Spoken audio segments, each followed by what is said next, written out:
pasaje que acaba de leer Abraham. Apocalipsis 3, 7 al 13.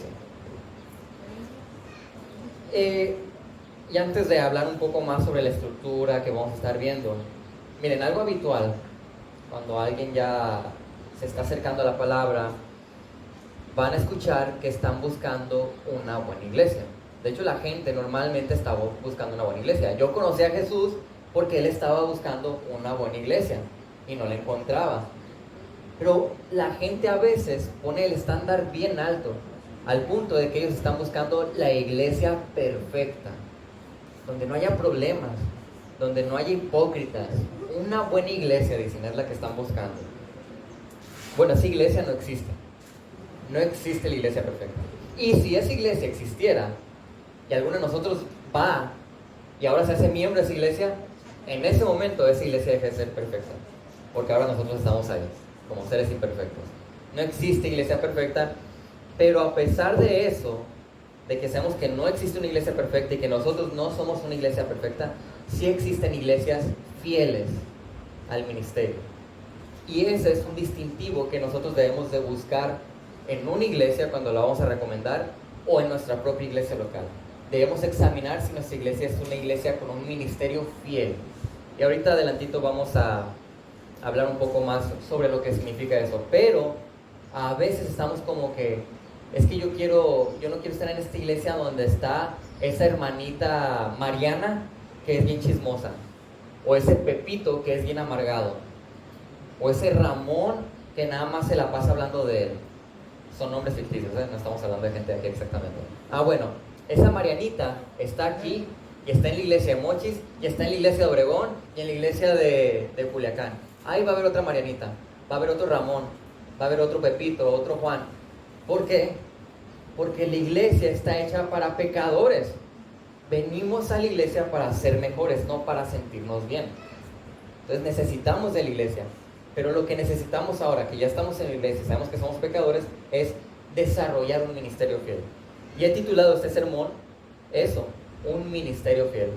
Para que nosotros veamos el día de hoy una exhortación a nosotros a desarrollar un servicio fiel a Dios.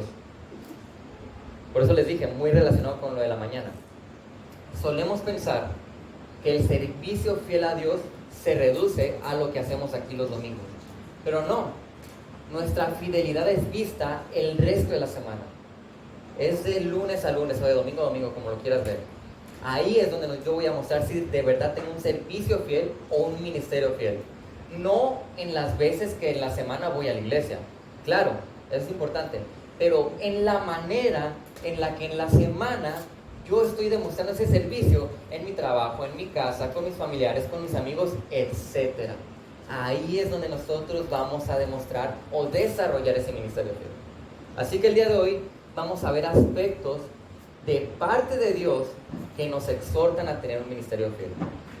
Vamos a ver primero que Él da oportunidades para servir. Él conoce nuestra fidelidad y Él anima a ser fieles en el servicio. Antes de empezar a ver esos puntos, siempre es bueno ver el contexto, porque el contexto muchas veces nos indica qué es lo que quiere decir el pasaje. Y en este caso, lo que podemos mencionar como contexto de este pasaje es el versículo 7, porque ahí es donde se está presentando el mensajero, y ahí es donde está hablando hacia quién le envía el mensaje y con qué nombres o con qué atributos se presenta este mensajero. Entonces se envía ahí el mensaje al liderazgo de la iglesia de Filadelfia, pero en esta ocasión Cristo se presenta de una manera particular. Dice que Él es el santo, el verdadero, el que tiene la llave de David, el que abre y nadie cierra, el que cierra y nadie abre. Esa es la descripción que vemos de Cristo. Bueno, vamos a desmenuzarlo, pero así rapidito. El santo, ¿qué es el santo? Se refiere prácticamente a la divinidad de Cristo. Cristo es Dios. Ese es el hecho de que sea santo. Es un título que en el Nuevo Testamento es usado muchas veces para referirse de manera mesiánica a Jesucristo. Además se menciona como el verdadero. O sea, Él es el santo y es el verdadero. O sea, santidad y verdad son empleados en una combinación para describir a Dios en muchísimos pasajes de la Biblia, y sobre todo en Apocalipsis.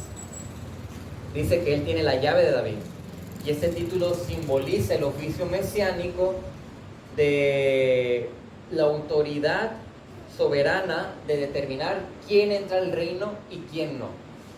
Entonces, lo que vemos aquí, porque dice que Él abre el que abre y nadie cierra, y cierra y nadie abre. Él tiene ese poder de a este le abro la puerta y a ese se la cierro. ¿Qué está mostrando en ese nombre, en esa descripción Cristo? Él es divino, Él es la verdad y Él es soberano. Tiene el control sobre todo.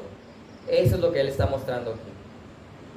Y ahorita vamos a ver por qué lo menciona. Es interesante que lo mencione de esa manera, porque si nos ponemos a pensar acerca de nuestro ministerio fiel y decimos que el primer punto es que Él da las oportunidades, bueno, Él es el soberano que te presenta esas oportunidades.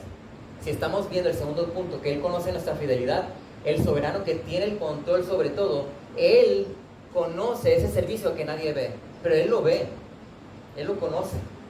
Y si Él es el soberano, sabemos entonces, por el tercer punto, que Él nos anima a ser fieles en el servicio, porque hay una recompensa, como lo veíamos en la mañana en Apocalipsis. Bueno, esa es la descripción del mensajero, de Cristo. Respecto a la iglesia de Filadelfia, no hay mucho registro en la Biblia, además de este pasaje acerca de Filadelfia.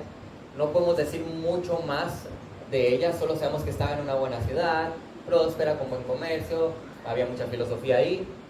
Y a pesar de todo lo que involucraba a la ciudad, esta era una iglesia con mucha influencia positiva.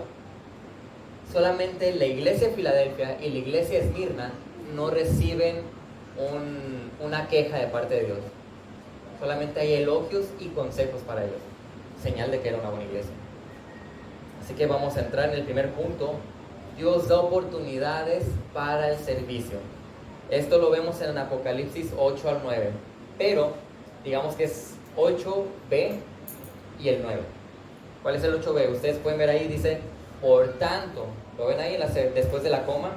Ahí empezamos, dice, por tanto, he puesto delante de ti una puerta abierta que nadie puede cerrar.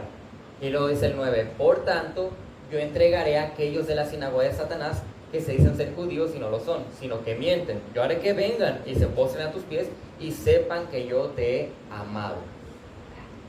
Lo primero que quiero resaltar el día de hoy es que Dios provee de diferentes oportunidades para que nosotros nos involucremos en darle la gloria. En el día a día, Él te va a poner ciertas situaciones o circunstancias para que tú aproveches esa situación y le des la gloria a Él. Tal como lo hizo con Filadelfia, como lo estamos viendo aquí, lo hace el día de hoy con nosotros. Y recordar esa presentación que es soberano nos debe motivar a entender de que Él está atento y observando a ver cómo yo respondo a esas oportunidades. Podemos ver en este texto que por lo menos da esas oportunidades de dos maneras: abriendo puertas y quitando obstáculos. ¿Dónde veo el abriendo puertas? Bueno, ahí en el versículo 8 dice, por tanto he puesto delante de ti una puerta abierta que nadie puede cerrar. Y sí, algunos pueden decir, épale, pero este versículo está hablando sobre la seguridad de nuestra salvación. Y es verdad, habla sobre que quien tiene la salvación no la pierde porque esa pertenece al Señor. Pero la manera en cómo Él habla de esta puerta abierta es la misma manera en la que habla en todo el Nuevo Testamento cuando Pablo menciona sobre su ministerio. Por ejemplo, 2 Corintios 2:12 dice, cuando llegué a Troas para predicar el Evangelio de Cristo y se me abrió una puerta en el Señor para dar el Evangelio en ese lugar. Colosenses 4:2 al 3 dice, perseveren en la oración, velando en ella con acción de gracias, oren al mismo tiempo también por nosotros para que Dios nos abra una puerta para la palabra, a fin de dar a conocer el misterio de Cristo, por el cual también he sido encarcelado. Que nos abra una puerta a Dios. El abrir puertas son esas oportunidades, esas circunstancias, esas situaciones que el Señor te presenta a ti para que tú las aproveches. Por lo tanto, es Él quien da esas oportunidades de servicio y es nuestra responsabilidad aprovechar esas oportunidades. Es nuestra responsabilidad ser útiles y hacer uso de las oportunidades brindadas por Dios. Estas oportunidades tú las vas a ver la mamá cuidando a sus hijos, pero no nomás cuidándolos. ¿Cómo una mamá demuestra su ministerio fiel? Bueno, ¿qué dice la Biblia sobre cómo debe de ser la mamá? Primero, debe de instruir a sus hijos en la palabra del Señor. Debe proveer lo necesario para sus hijos en el sentido de estar atento a las necesidades que hay en la casa. La madre de familia, según el rol que la Biblia habla, debe de atender a su esposo, pero ser una ayuda idónea que funciona algo así como un catalizador que ayuda a que el esposo sea un buen líder para que ella se someta a él. Ella no es el líder, ella no es la cabeza según la Biblia, pero sí es esa ayuda idónea que va a aconsejar. Entonces hay muchas maneras en que la mujer demuestra ese ministerio fiel. El hombre de la misma manera. ¿Cómo demuestra el hombre que tiene un ministerio fiel? Sí, hay muchas oportunidades aquí en la iglesia, pero ¿cuántas más no hay en tu casa, en tu hogar, dirigiendo a tu mujer, exhortándola, pidiéndole perdón cuando tú cometes un error, cuando tomas malas decisiones, etcétera, etcétera, etcétera? Hay puertas abiertas para demostrar ese ministerio fiel, para desarrollarlo. Y además el Señor quita los obstáculos. Esto lo vemos en el versículo 9. Dice, por tanto, observen lo que pasaba ahí en Filadelfia. Yo entregaré a aquellos de la sinagoga de Satanás que se dicen ser judíos y no lo son, sino que mienten. Yo haré que vengan y se posen a tus pies y sepan que yo te he amado. Esta es una promesa para que ellos continuaran con ese servicio que tenían. El hecho de quitar de en medio a quien podríamos decir era su enemigo más grande en ese momento, es una manera en la que ellos ahora podían involucrarse más en aprovechar las oportunidades, porque ya no había un estorbo para ellos. Ya sea el hecho de que muchos, hace la alusión, de que muchos de los perseguidores aún se iban a convertir a Cristo como bendición. Esa es una de las maneras como nos brinda estas oportunidades, quitar esos obstáculos que te impiden servir. Y ciertamente, aunque el Señor quita los obstáculos y abre puertas, requiere de que yo haga un sacrificio. Un sacrificio implica inversión de mi tiempo, implica inversión de mi esfuerzo, implica inversión monetaria en muchas ocasiones. Pero si estamos puestos aquí para darle la gloria a Dios, tenemos que aprovechar esas oportunidades y sacrificarnos para hacerlo.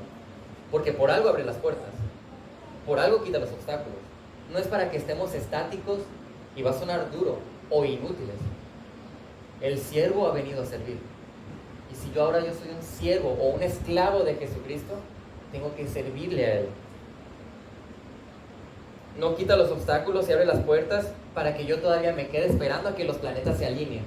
Entonces ahora sí, voy a empezar a hacer lo que tengo que hacer. Ahora sí voy a servir a la iglesia, porque ya se alinearon los planetas.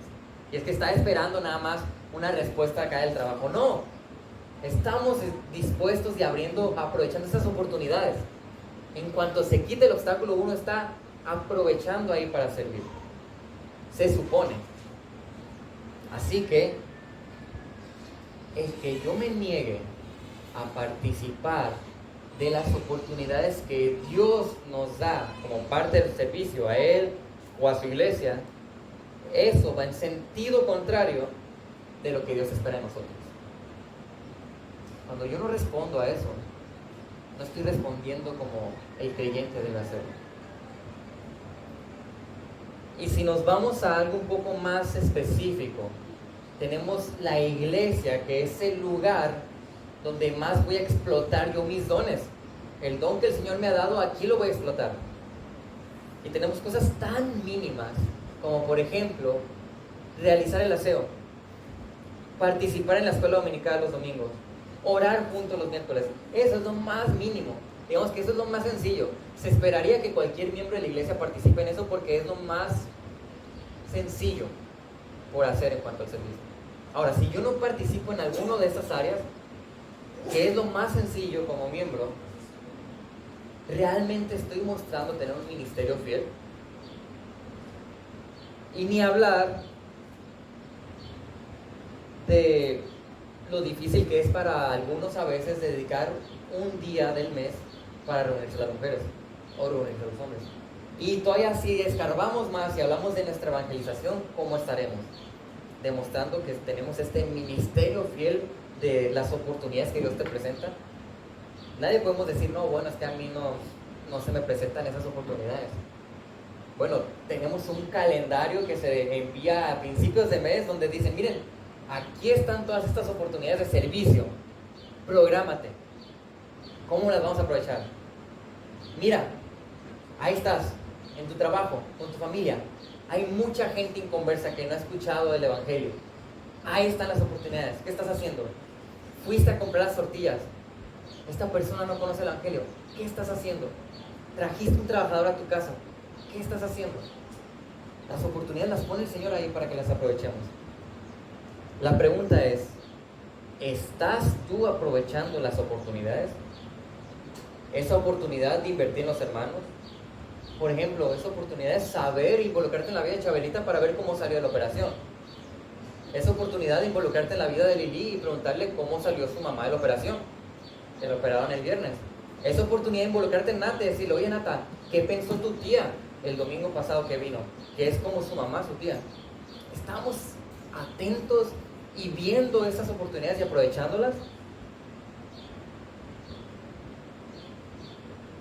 ¿Cuál ha sido la respuesta de Dios al trabajo de Billy y Yasmín? Sabemos qué es lo que está pasando, por lo que están orando cada uno de nosotros. Esos son ejemplos específicos. Todos nosotros tenemos situaciones. ¿Dónde estamos involucrándonos? ¿Qué estás haciendo? ¿Cuáles de las oportunidades que Dios te da estás aprovechando? Y todavía más importante, ¿cuáles son las que no estás aprovechando? ¿Y por qué no las estás aprovechando?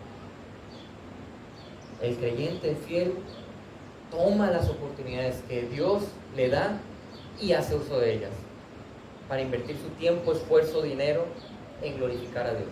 No en quedar bien con la gente, como decimos en la mañana. Yo no estoy sirviendo aquí o no deberíamos de servir aquí para que nos vean. Nuestro servicio no es para que nos aplaudan. Nuestro servicio, ¿para qué es? Es para darle la gloria a Dios. Nuestro servicio es en obediencia a lo que el Señor nos manda.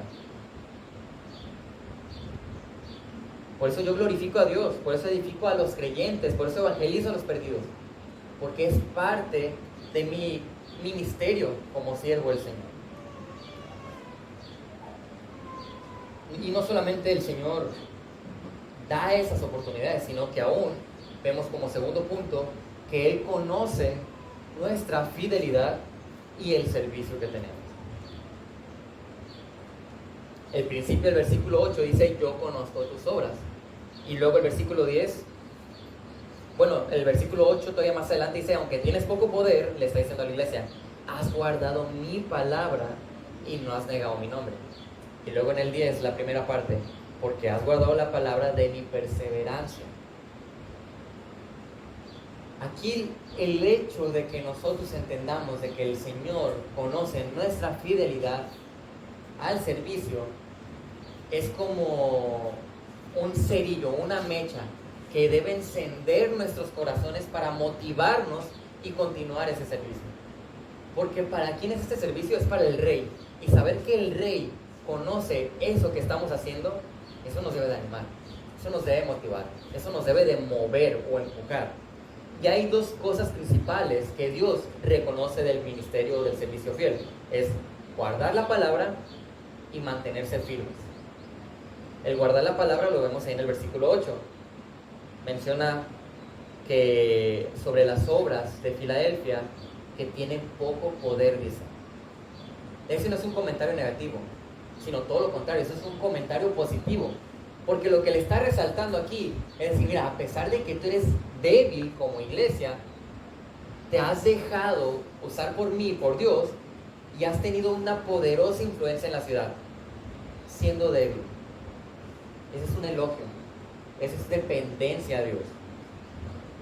Según de Corintios 12:10 dice Pablo, por eso me complazco en las debilidades, en insultos, en privaciones, en persecuciones y en angustias. ¿Por qué? Ahí dice el versículo, por amor a Cristo.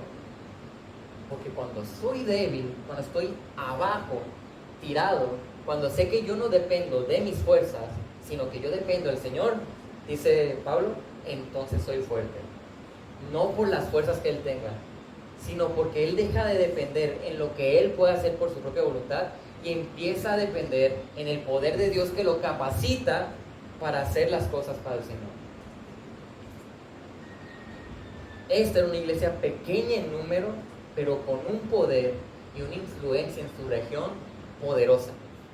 Históricamente hablando, la iglesia de Filadelfia es conocida porque tenía varios mártires. Y varios de sus mártires incluso compartieron martirio con los más grandes mártires de las otras iglesias. Señal de que esta era una iglesia muy fiel. Su obediencia era caracterizada por guardar la palabra, porque ahí lo vemos en el versículo 8. Has guardado mi palabra y no has negado mi nombre, dice. Y ojo, esto es muy importante. No existe un servicio fiel a Dios que esté lejos de guardar su palabra. Por más sacrificial y sincero que pueda ser el servicio que yo estoy dando, si está en el error, si está lejos de la palabra, es infidelidad a Dios. Es insignificante, es inútil, no sirve de nada. Por más sacrificial y sincero que pueda ser. Porque mi servicio tiene que ser de acuerdo a como el Señor dice que debe de ser. Por eso les elogia que habían guardado la palabra. Esta iglesia era caracterizada de que era fiel por eso precisamente. Y porque además de que estaba guardando la palabra, esto involucraba que ellos se mantenían firmes. Lo vemos en el versículo 10. Dice que has guardado la palabra de mi perseverancia. La Biblia dice, uno escucha la palabra, la entiende y la acepta tal vez en su corazón, pero la cosa no queda ahí. Si yo entiendo y acepto la palabra de Dios, excelente. Y luego, ¿de qué te sirve si nada más es eso? Un entendimiento de Cristo correcto no tiene sentido si no hay una aplicación del mismo en mi vida diaria. Dice Santiago 1:22, sean hacedores de la palabra y no solamente oidores que se engañan a sí mismos. De tal manera de que toda la teología que yo estoy adquiriendo y aceptando la debo de aterrizar en mis pies, para que entonces en los 7 días de la semana yo esté aplicando de diferentes maneras esa teología en las diferentes circunstancias que el Señor me presenta, y Él sí te está viendo que estás haciendo eso, y también Él está viendo cuando no lo haces. Él ve si estás guardando la palabra, y Él ve si te estás manteniendo firme. Dice, has guardado la palabra de mi perseverancia, en el versículo 10. Y una traducción reciente muy acertada de esa partecita del versículo 10 la traduce mucho mejor en el griego, diciendo, has guardado mi mandato de ser constante. Hay un elemento que caracteriza al creyente verdadero, al creyente genuino, y ese elemento es la perseverancia. A lo largo del tiempo nosotros podemos ver que mucha gente pasa por la iglesia, pero solamente los que han perseverado son los que han mostrado, ese sí era creyente, ese que perseveró a pesar de la prueba, ese era el creyente. Los que se fueron al mundo y que estuvieron aquí y gozaron de las bendiciones de la iglesia, ¿qué mostraron? ¿Que perdieron la salvación? No, la salvación nunca la tuvieron. Hebreos 10:39 dice, pero nosotros no somos de los que retroceden para perdición, sino de los que tienen fe para la preservación del alma. Ese es el creyente verdadero, el que permanece hasta el fin de su vida. ¿Y cómo se ve en la vida del creyente esta firmeza? ¿Cómo vemos esa perseverancia en la vida del creyente? Bueno, Hechos 2:42. Lo vemos en la devoción que esta persona tiene. Y se dedicaban continuamente a las enseñanzas de los apóstoles, o sea, la doctrina bíblica, a la comunión, o sea, el qué tanto yo estoy generando la unidad aquí en el cuerpo local, al partimiento del pan, esto es cómo obedezco yo las ordenanzas del bautismo, de la Santa Cena y las demás que puedan existir en la palabra, y a la oración. cómo me estoy involucrando en la vida de los demás y cómo estoy dependiendo del Señor en oración sobre mi vida.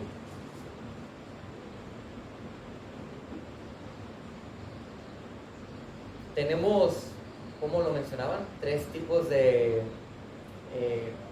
relaciones en las que estamos mostrando nuestro servicio al Señor. Uno es vertical, algo sí lo decía, no, uno es vertical. Yo voy a mostrar mi adoración a Dios de manera, vertical, en cómo lo voy a estar exaltando, glorificando y alabando en mi día a día. Y asimismo, hay uno que es hacia adentro. Esa es la relación que yo estoy generando con el cuerpo local. Y el otro es hacia afuera. ¿Cómo estoy yo evangelizando a los perdidos? Ahora, a quien le vamos a rendir cuentas de lo que hacemos como servicio es a Dios. Él es quien conoce nuestro servicio fiel. Y esto lo menciono porque tristemente, lo mencionábamos ayer en varones, tristemente muchas veces parece que queremos dar a conocer lo que estamos haciendo. Señor, hermanos, en la reunión de oración, por ejemplo, doy gracias al Señor porque me ha usado inmensamente para evangelizar a las personas. El Señor me ha llevado a tal lugar y vieran cómo me utilizó ahí. O subo la foto de Facebook con la silla de ruedas y miren, aquí le estoy entregando al Señor o a la señora. Mírenme, hey, lo que estoy haciendo. No. Ese no es el servicio fiel. El servicio fiel no es para que me aplaudan y me vean a mí. El servicio fiel es a Dios. Es cierto, yo sigo a las personas, pero no para que ellos me vean a mí y me aplaudan. Tony, bravo lo que has hecho, no. Servimos porque es parte de lo que significa glorificar al Señor.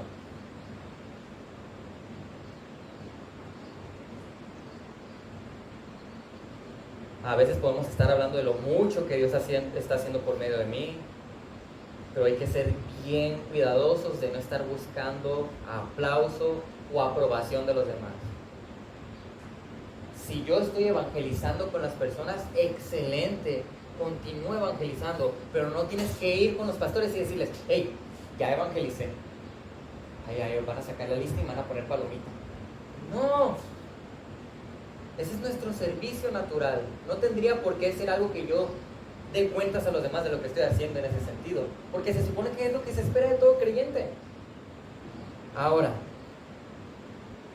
Dios ve en tu servicio uno que es fiel. Dios ve en tu servicio uno que busca agradar a Dios o agradar al pastor, o agradar a mis amigos, agradar a la gente que me observa. ¿Tú te caracterizas por ser alguien que está guardando la palabra? ¿En qué maneras lo haces? Los 7 días de la semana, ¿cómo estás guardando la palabra? Si Dios, así imaginemos, Dios pudiera mencionar una característica de ti, Dios diría que eres alguien que se mantiene firme. ¿O qué diría el Señor? Bueno, Dios nos está viendo constantemente. Él conoce tus obras, para bien o para mal. Entonces, Él da esas oportunidades para que las aprovechemos. Él conoce esas obras que estamos haciendo y además nos anima a ser fieles en el servicio. Esto lo vemos en Apocalipsis 3, del 10, segunda parte, hasta el 13. Dice, yo también te guardaré de la hora de la prueba, esa hora que está por venir sobre todo el mundo para poner a prueba a los que habitan sobre la tierra. Vengo pronto, retén firme lo que tienes, para que nadie tome tu corona. Al vencedor le haré una columna en el templo de mi Dios, y nunca más saldré allí. Escribiré sobre él el nombre de mi Dios y el nombre de la ciudad de mi Dios, la nueva Jerusalén, que desciende del cielo de mi Dios, y mi nombre nuevo. El que tiene oído, oiga lo que el Espíritu dice a las iglesias.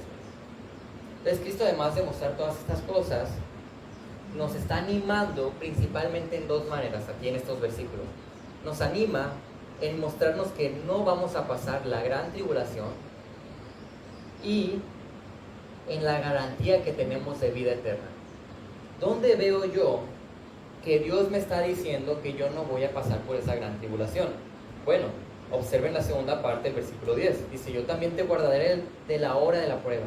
Esa hora que está por venir sobre todo el mundo para poner a prueba a los que habitan sobre la tierra. Y recuerden, está hablando del ministerio fiel de los creyentes.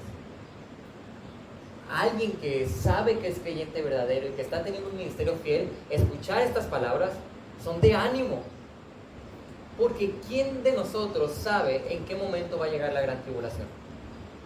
Y para los que no lo sabemos tal vez, la iglesia actualmente está esperando que el Señor nos lleve. Y ese momento no sabemos cuándo va a ocurrir. Puede ocurrir en este momento, mañana, un mes, un año, 20 años, 200 años, no lo sabemos. Pero va a ocurrir. Y en el momento en el que el Señor nos lleve, a partir de ese momento, el mundo se queda sin iglesia. Se llevó a los creyentes verdaderos nada más. Y entonces viene la etapa del mundo más sombría. Ahí viene lo que es llamado la gran tribulación. Y son 7 años terribles. 3 años y medio donde va a suceder cosas muy feas. Y los últimos 3 años y medio que registra la Biblia van a ser los años más catastróficos, caóticos y terribles para la humanidad. Las cosas que se van a experimentar en ese momento son, sin exagerar, horribles. A tal punto de que menciona Apocalipsis que va a haber demonios sueltos tan agresivos, violentos, sanguinarios y malvados que la sangre de sus víctimas va a salpicar como hasta 2 metros. Esa es la descripción que da. Y esa es nada más una cosita de tantas cosas horribles que van a suceder en ese momento. Los creyentes que estaban leyendo este mensaje sabían lo que era el rapto, sabían lo que era la gran tribulación, y ellos sabían entonces que esas cosas horribles no las iban a padecer ellos. Eso es ánimo, eso es motivarnos, es decir, mira, tú, siervo fiel, vas a disfrutar de estar conmigo y no padecer esas cosas tan horribles. Esa es una promesa que va más allá de la iglesia de Filadelfia. No nomás es para los de la iglesia de Filadelfia, es para nosotros el día de hoy, esa promesa. Ahora, bueno, hay muchas posturas, o bueno, 3 principales posturas bíblicas acerca de esto de la tribulación, pero solamente una de ellas es bíblica. ¿Por qué? Porque armoniza con el resto de la Biblia. Si no armoniza con la Biblia, no es bíblico, así de fácil. Y la postura bíblica dice que va a haber un rapto y después de ese rapto, entonces hay tribulación. Así de sencillo. Si quieren saber más de eso, tenemos una serie de enseñanzas de Apocalipsis en YouTube. Ahí lo pueden consultar. Y además la de Primera Tesalonicenses también. Ahí se pueden informar mejor sobre el rapto o más adelante podemos platicar de ellos, no hay problema. Pero si gustan, ustedes pueden buscar en su casa Primera Tesalonicenses 4, 13 al 18. Ahí les va a dar más luz. Daniel 9, 25 al 27. También desde el Antiguo Testamento se estaba hablando de él. Entonces, les animaba al decirles que no iban a pasar esa gran tribulación. Y además, les habla de la garantía de vida eterna que el creyente tiene. ¿Dónde lo vemos? A partir del versículo 11, lo pueden ver ustedes. Dice, vengo pronto, retén firme lo que tienes para que ninguno tome tu corona. Esta es una advertencia, este es un mandato que refleja la perseverancia de los santos hasta el fin de los tiempos. Como les dije, ese es un distintivo clarísimo del creyente. Esa perseverancia, ese retener firme la palabra del Señor. Claramente, quien es fiel no perderá esa corona. Y el que no pierde esa corona es por la fidelidad que Dios le está otorgando. Aún esa fidelidad que yo tengo, me la ha dado Dios. No es mis fuerzas, es Dios trabajando en mí. Claro, si yo no estoy dejándome usar por el Señor, ¿qué fidelidad voy a mostrar? Santiago 1:12 dice, bienaventurado el hombre que persevera bajo la prueba, porque una vez que ha sido aprobado, recibirá la corona de la vida que el Señor ha prometido a los que lo aman. Perseverar bajo la prueba. Lo que estamos viendo en ese versículo de Santiago es que el creyente a lo largo de su vida va a estar en prueba. Constantemente va a padecer. Va a ser difícil, porque venimos a ser servidores, y porque dice la Biblia, el que quiera vivir piadosamente va a padecer. Y tú, ahora que eres un siervo de Cristo, vienes ahora a servirle a Cristo y a sufrir en el proceso. Pero eso es un sufrimiento no como el del mundo, donde sufres y no hay salida, está vacío. No, ese es un sufrimiento que tiene una recompensa.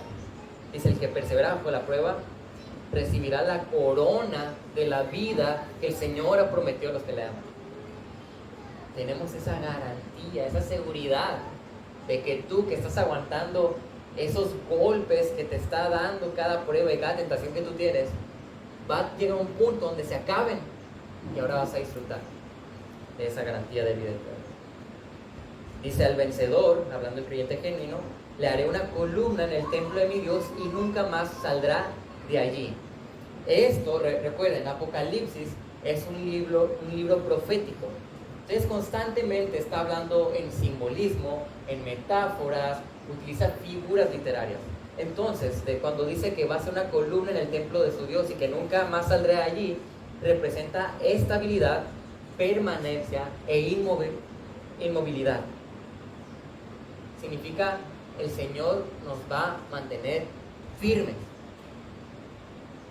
La hermosa promesa que Cristo da a los creyentes es que tendremos un eterno lugar de honor en el templo de Dios. Dice, escribiré sobre él el nombre de mi Dios y el nombre de la ciudad de mi Dios, la Nueva Jerusalén, que desciende del cielo de mi Dios, y mi nombre nuevo.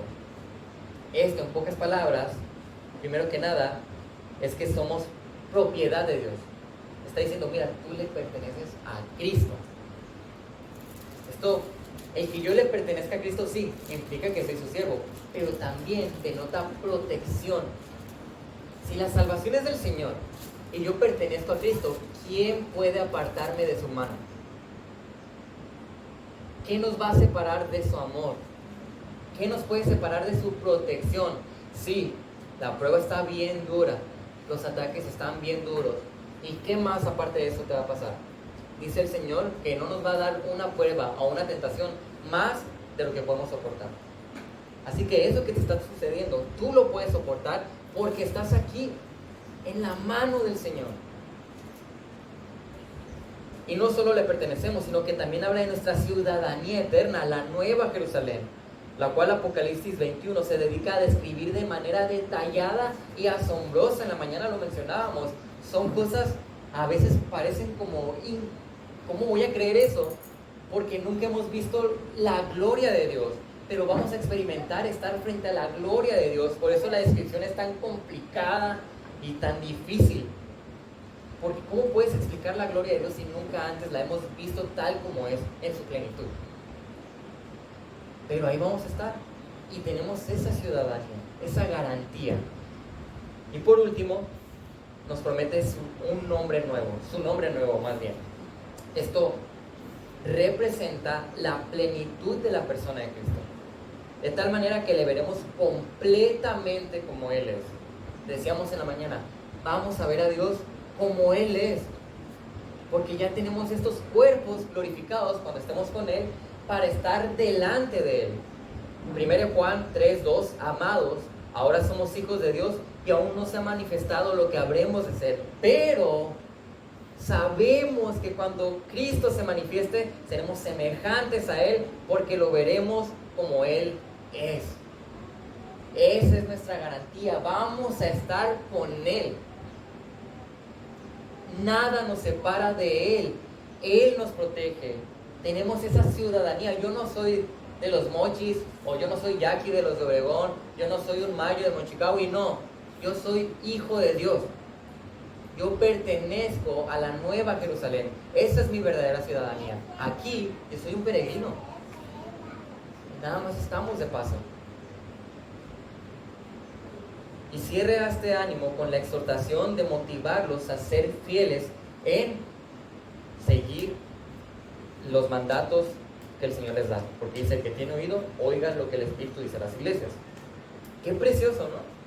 Toda esta garantía, esta promesa de no padecer la gran tribulación, eso es hermoso y eso debe darnos tranquilidad. Pero para quien no es creyente, A lo mejor aquí algunos de ustedes me están escuchando y no son creyentes. Ese es el momento en el que tú tienes que prestar atención a lo que estás escuchando. Porque el Señor está hablando el día de hoy.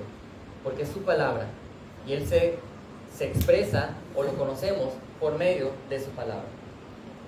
Entonces, si yo he escuchado las preciosas cosas que vamos a experimentar, los creyentes, hay que estar muy atentos, evaluando nuestra vida. ¿Soy yo un verdadero creyente? Y si no lo soy, pues presenta tu vida a Cristo, acércate a Él, arrepiéntete, platica con los hermanos aquí, busca conocer este evangelio del que estamos hablando. Porque si no, todos nosotros algún día vamos a terminar nuestra vida y vamos a estar frente al Señor, el juez, y Él va a decir solamente dos cosas: culpable o inocente.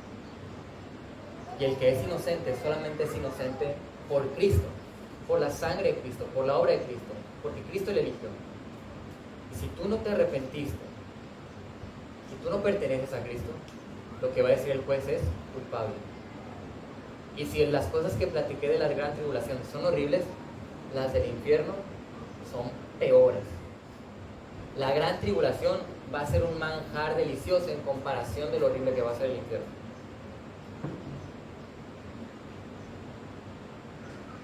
Entonces estos aspectos de parte de Dios nos exhortan a tener este ministerio fiel.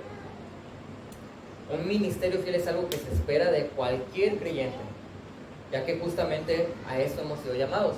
1 Corintios 6:20, porque han sido comprados por un precio. Por tanto, glorifiquen a Dios en su cuerpo y en su espíritu, los cuales son de Dios. Entonces, Él nos compró. ¿A quién pertenezco? A Él. Por eso dice, glorifíquenlo con su cuerpo y con su espíritu, porque son de Dios. En ocasiones tenemos sueños, tenemos metas, y es correcto. El creyente debe ser alguien que tenga sueños y que tenga metas. Estamos persiguiendo objetivos. Yo soy de la idea de que es correcto que al iniciar el año nosotros tengamos ciertas resoluciones o ciertos propósitos que cumplir, porque como creyentes estamos en un proceso de crecimiento. Ahora, el problema es cuando mis sueños o mis metas no están enfocados en la gloria de Dios. ¿Qué ministerio fiel voy a dar yo a Dios si mis sueños, mis metas, mis objetivos no están alineados a su voluntad? De nada. Por más que yo cumpla el éxito en esta vida, se va a acabar y aquí queda todo ese éxito que tuviste. Nada de lo que hagamos aquí nos lo vamos a llevar allá. Decíamos en la mañana, ¿cuál es nuestra recompensa por tener este ministerio fiel? Es más maneras de servir al Señor allá. Esa es nuestra recompensa, saber que va a haber más opciones en las que yo puedo dedicar al Señor mi vida eterna. Más oportunidades de servicio. Así que el servicio fiel a Dios es algo que debemos estar buscando desarrollar. Y evidentemente esto involucra mucho más que un simple interés. Cuando los pastores están buscando a un líder en la iglesia, a un hermano que se va a involucrar en algún ministerio para dirigirlo, a alguien para el ministerio pastoral principal, claro, el Señor ha dejado ciertas calificaciones para los pastores, para los diáconos y todo esto, ¿no? Pero hay tres cosas que principalmente se buscan en estas personas.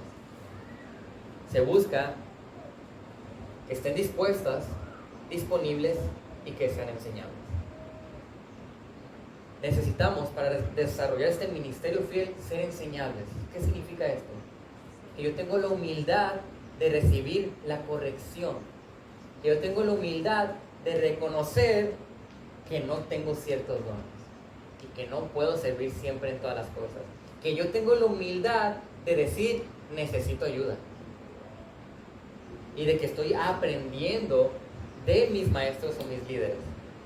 Si alguien no es enseñable, no sirve. Porque esta persona va a creer que lo sabe todo y que todo lo que hace es correcto y no me diga nada a nadie porque yo sé cómo es. Decía Suger Michelin, que es alguien muy respetado en el área de liderazgo bíblico, Él decía que dice, a veces estoy en mi casa y se me ocurre una idea que solamente un genio se le puede ocurrir. Y va a la reunión de liderazgo con sus otros pastores y llega con esta idea y dice, mira, van a quedar asombrados de la excelente idea que tuve. Presenta la idea y en 5 minutos se le derrumba la idea porque era una tontería. ¿De qué nos habla esto? De que necesitamos de nuestro liderazgo, nuestros pastores, nuestros maestros, para que nos dirijan muchas veces. Podamos presentar una idea increíble y al final de cuentas estar equivocados. Por eso el liderazgo bíblico es plural. No puede solamente una persona tener la visión de la iglesia. No puede solamente una persona dirigir toda la iglesia. No, la Biblia dice que no. El pastor necesita ser pastoreado. Por eso los pastores están pastoreando mutuamente. Y los pastores pastorean a la iglesia. Entonces necesitamos ser enseñables todos nosotros si queremos tener un ministerio bien. Además, debemos estar dispuestos. Una persona que no está dispuesta a aprovechar las oportunidades que el Señor le brinda, no va a tener un ministerio bien. Porque van a estar ahí, en su cara, abriendo las puertas, sin estorbos. Y como no está dispuesto a servir, no lo va a hacer. A veces el pastor Brian y el pastor Antonio han invertido tiempo en personas, pero estas personas han demostrado que no están dispuestas. Pobre pastor Brian, yo he platicado con él y a veces tenía una reunión que a las 7 de la mañana allá en Mochis, entonces tiene que salir de aquí temprano. Llegaba a la reunión allá y de repente, la persona no llegaba. Ay, perdón, es que me quedé dormido. Se me atravesó algo y ya no te puedo avisar y no pude ir.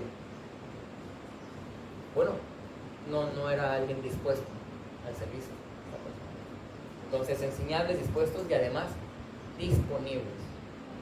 Todos nosotros estamos ocupados. Tenemos familia, tenemos trabajo, tenemos responsabilidades. Todos estamos ocupados. Entonces, ¿quién está disponible? Quien hace su tiempo para estar disponible. Entonces, cuando el Señor te presenta todas estas oportunidades, ¿qué disponibilidad tienes? Tenemos los miércoles de oración y a veces estás solo. Parece el viejo pasando esta bolita ahí, solito. ¿Y qué pasa? Muchos de nosotros de verdad no pueden. No pueden. Eso es una realidad. Pero otros no hacen el esfuerzo por poder. Ahí se muestra la disponibilidad. ¿Qué estoy haciendo yo para aprovechar cada área y cada aspecto, cada actividad para mostrar el ministerio fiel? Muchos queremos servir o tener un ministerio en grandes cosas. Ay, quiero dirigir un ministerio aquí en la iglesia. Quiero participar en la plantación de los mochis. Pero quiero enseñar, quiero predicar, quiero ser líder en algunos aspectos de la iglesia. Pero si no podemos ser fieles en lo más sencillo, mucho menos vamos a ser fieles en aquello que requiere más compromiso. Mateo 25:23. Su Señor le dijo: bien, siervo bueno y fiel, en lo poco fuiste fiel, sobre mucho te pondré. Entra en el gozo de tu Señor. Imagínense, qué hermoso sería llegar a la presencia del Señor y escuchar estas palabras. Bien, siervo bueno y fiel, en lo poco fuiste fiel. Ahora hay gente que no es fiel en lo poco, o que no somos fieles en lo poco. Entonces, ¿qué estamos haciendo con esos dones que el Señor nos ha dado? Con esas oportunidades que el Señor nos ha dado. Él está viendo lo que hacemos. Si yo hago muchas obras aquí en mi iglesia y estoy sirviendo muchísimo, pero mi motivación es: bravo, muy bien, o que los demás me vean, estoy con la escoba y ahí viene el hermano, a ver si me pongo a barrer. O estoy aquí y tomo fotos de lo que estoy haciendo. Ya, esa es tu recompensa. Ya la recibiste, ya te vieron, ya te aplaudieron. Porque eso ya no dio la gloria al Señor. Ese servicio ya no fue para Él. Por eso nuestras motivaciones son bien importantes. Van a definir mucho de si mi ministerio es fiel o no lo es. El por qué hago las cosas, el para quién hago las cosas.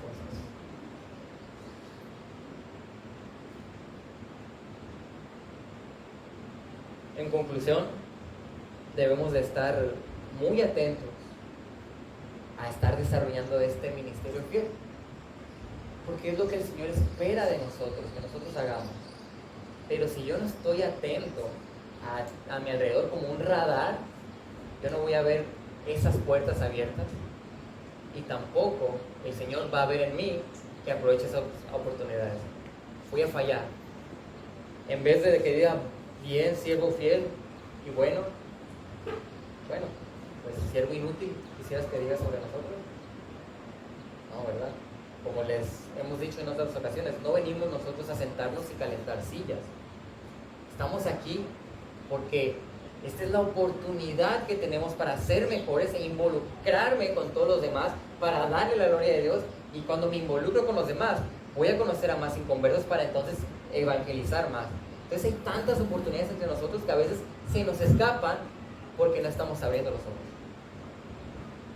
Hay que aprovechar las oportunidades que el Señor nos brinda y ser humildes para reconocer cuando no lo estamos haciendo.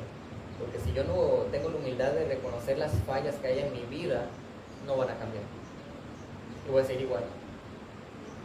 Por eso es bueno también tener como propósitos o metas, para que a lo mejor al final del año tú voltees, en diciembre voltees enero y digas, mira, la gracia del Señor me ha hecho que ya no batalle en estas tentaciones, o me ha hecho crecer en estos aspectos, pero es la gracia del Señor, ¿eh? Pero si pasa el año entero y de repente no hubo cambio alguno, ¿qué clase de ministerio estamos nosotros teniendo?